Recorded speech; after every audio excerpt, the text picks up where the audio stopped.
Hi mga mema ko! For today's video, tuturuan ko kayo kung paano ginawa ng mga content creator yung pa-magic-magic nila.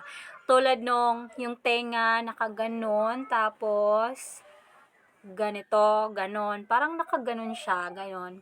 So, magte-take ka. Unang-una sa lahat, magte-take ka muna ng video na gagamitin mo. So, una mong gagawin, tiklopin mo lang yung tenga mo. Ganon. Pag nakatiklop na yan, kunwari meron kang reaksyon. Ganon. Oh. Ulitin natin. Tiklopin, tapos parang nasyasyak ka, kunwari. Ganon ah. So, pag nakatake ka na, pumunta ka na sa CapCut ng iyong cellphone.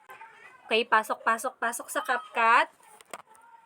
Pag nasa CapCut ka na, ayan, hanapin mo yung video na ginawa mo kanina. Tapos, i-add mo yung video na yon.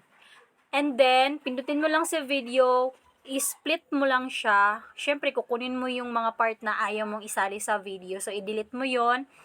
Tapos, ang gagawin mo, eto na. Pindutin mo sa video, hanapin mo sa baba si reverse. Reverse lang yun, be.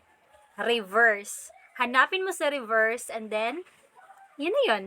Yun na yun. Ganun lang kasimple. Be, ganun lang kasimple yun, be. At ang dami nilang nagva-viral sa pa-magic-magic na yun. Sige na, gawin mo na. Ako kasi wala akong time gumawa ng mga video sa aking ads on reels. Kasi good for pang ano lang yun eh, mga short videos. Pang viral.